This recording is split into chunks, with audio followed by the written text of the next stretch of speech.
access to the chunk of the resource. Why am I saying this? My son went to Soul Clinic International. I paid hard money for it. And when he came to time, he passed. And guess where he went to? He went to Fancy. And in Fancy, I remember, I used to look at the fees. There were virtually no fee. It was like 600, today 60 Ghana cedi at that time. Even though sometimes it was difficult, but still, I could afford them. Then I'll go to the village. I see all these hardworking equal women like me. I go to the streets in East Legon. I see all these women selling on the streets like me. Same women with dreams for their children. And we have sat here and made a policy to tell them that when they reach BECE, they are finished. You meet a child, oh, one go school, oh, no, my school, oh, sir. When we school, maybe BC. The child starts from class 1 thinking that BC is finished in school. So by the time he's got there, he's finished. And he knows that after BC, there's nothing good for him. So what happens? He doesn't even do well. He doesn't do well because he knows that he's not going to get much. He's not going to go anywhere. I saw this 15 years ago in this country. That is why I believe that when you have the center, when you have people development as your center and you look at the welfare of people, you will have the wisdom and you will have the intelligence to do what must be done to help the people. But when you don't have that as your ideal and you have what you take as if you just want to come into power, show people that you have acquired enough wealth and you only think of your family, you'd have what you see on the streets today. You have all these tens of thousands of kayayos on the streets. You will try everything you want to try.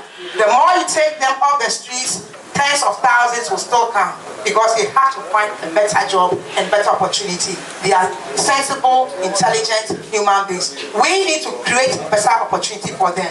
When you go through the CPP manifesto, you will realize that not only has education been what it was done 50-something years ago, try to let every child who cannot afford have access to education, because we realize that human resource, human empowerment, the human brain is the engine of growth. It is where everything starts and ends with.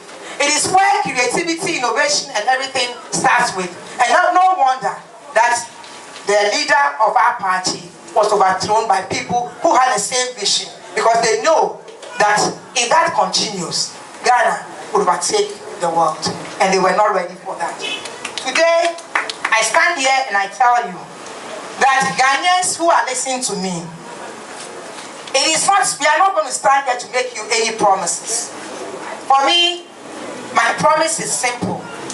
The promise is that if you do what you have to do, we will continue with what we're doing. We're not going to start anything new.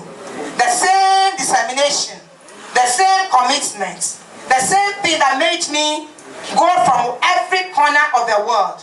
There was a time I picked 5,000 books because I saw a book that has been written there by heroes. It has all these students, all these sports athletes and people who have excelled, and they had their biography, their life stories in there. And I'm not bragging. You can go to all the schools in France, Achimota, Wolisha, all the names. I send them everywhere a copy because I wanted children to wake up and believe in themselves. We believe in the Ghanaian. I believe the Ghanaian is capable. Indeed, you know something? I believe that the Ghanaians have something special. And this is not something I'm saying because I want people to just think that way. I'm going to give you one simple example.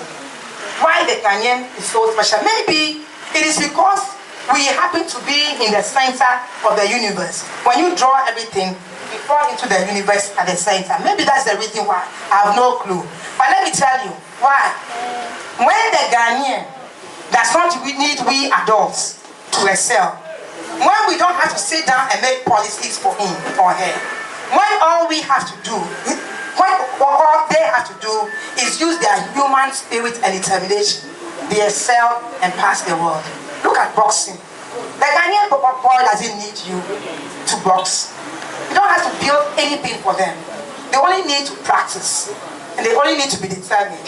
So they get the World Cup.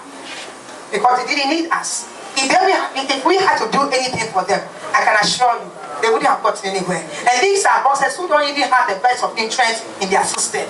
So you can imagine, if you are giving them everything plus the nutrients, where they would have gone to. Look at football. All the boy in my village needs is some empty can and some stone there, no shoe, nothing, and he plays. So guess what? You see where they get to. Everything else that we need Ghanaians, adults to do, it does not work. We just kill their spirit.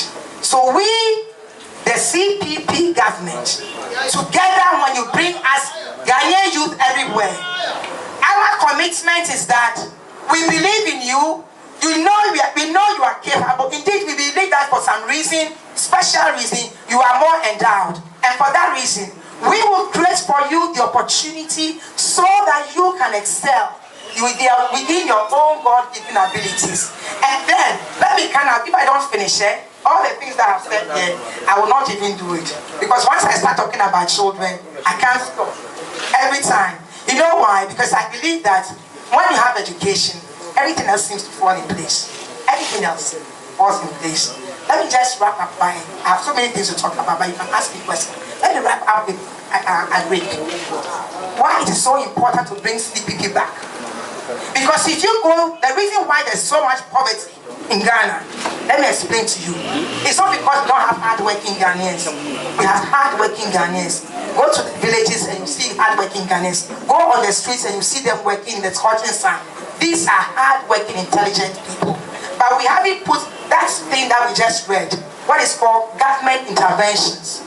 Things that we put in place to enable the Ghanaian worker, the Ghanaian adult, to be able to access funding, to be able to have the resources to grow the things he has to grow in that village, to be able so that when he has even grown something, he can market it within convenience. We don't have anything like that.